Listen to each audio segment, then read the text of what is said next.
Hello everyone. In this video, we are going to discuss about the difference between have to and have plus past participle. In the video number have to, have plus past participle அப்படிங்கிற சொற்றொடர்கள் use பண்றதுக்கான வித்தியாசங்கள் என்னென்ன அப்படிங்கறத பார்க்கலாம். Okay, let's get into the today's topic.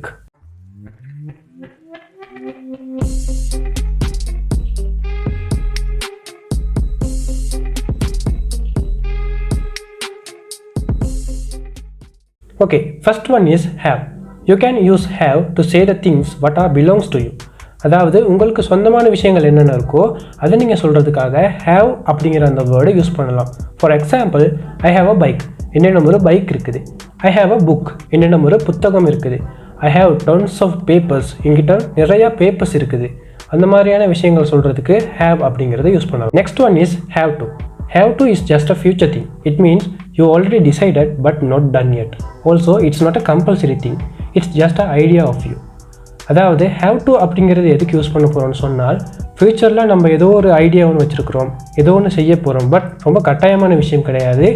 உங்களோட ஒரு சொந்தமான ஒரு ஐடியாவாக இருக்கலாம், அல்லது இதை நான் செய்யணும்னு இருக்கிறேன் அப்படிங்கிற மாதிரி விஷயங்களுக்காக நீங்கள் have to அப்படிங்கிறது யூஸ் பண்ணலாம். Let's see the example. I have to go to Colombo.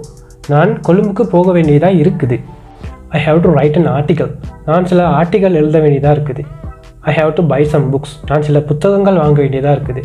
இந்த மாதிரி விஷயங்களுக்காக நம்ம have to அப்படிங்கிறத யூஸ் பண்ணலாம். Okay, the third one is have plus past participle. It is present perfect tense. It means a thing already done in the past but still have a connection with now.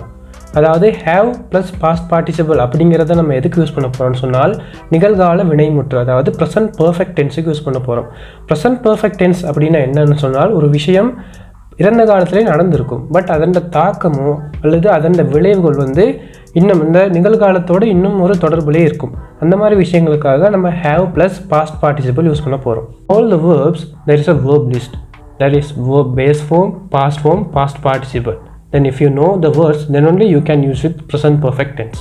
அதாவது verb list அப்படிங்கிறது ஒன்று இருக்குது. அதில் verb to base form, past form என்ன, past participle form என்ன அப்படிங்கிறது இருக்குது. அது நம்மளுக்கு தெரிஞ்சால் தான் நாம் அதை present perfect tenseல ஒழுங்காக பயன்படுத்த முடியும். Okay, the first one is I have written many books. It means you wrote many books in the past, but still if you write a book today or tomorrow, it will be counted. முதலாவது உதாரணம் என்னன்னு சொன்னால், I have written many books, நான் நிறைய புத்தகங்கள் எழுதியிருக்கிறேன். அதன் அர்த்தம் என்னன்னு சொன்னால், நீங்கள் பாஸ்ட்டில் நிறைய புத்தகம் எழுதி இருந்திருப்பீங்க, பட் ஸ்டில் அது ஒரு முடிஞ்ச விஷயம் கிடையாது. நீங்கள் இன்றைக்கோ அல்லது நாளைக்கோ ஒரு புக் எழுதும்போது அது அதன் கணக்கெடுப்பில் சேரப்போகுது. ஸோ நம்ம இந்த மாதிரி விஷயங்களை தான் ப்ரெசன்ட் பர்ஃபெக்ட் டென்ஸ் அப்படிங்கிறத யூஸ் பண்ணுறோம். Next one is you can use present perfect tends to say about a experience. It means, for example, I have visited candy. It means you have already visited Kandy, but still you have that experience and that memory with you. So you can use here present perfect tense. அதாவது நம்மளோட அனுபவங்கள், அதை நம்ம ஞாபகங்கள் அதை share பண்ணுறதுக்காக present perfect டென்ஸை use பண்ணலாம். இங்கே நான் கண்டிக்கு போயிருந்திருக்கிறேன் அப்படின்னு நம்ம சொல்லலாம்.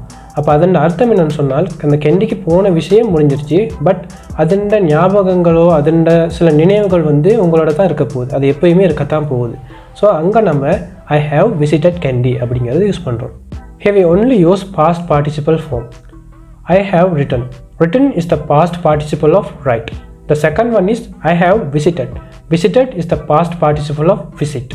அதாவது இங்கே நம்ம past participle மட்டும்தான் யூஸ் பண்ணுறோம். written அப்படிங்கிறது write அப்படிங்கிறதோட past participle form.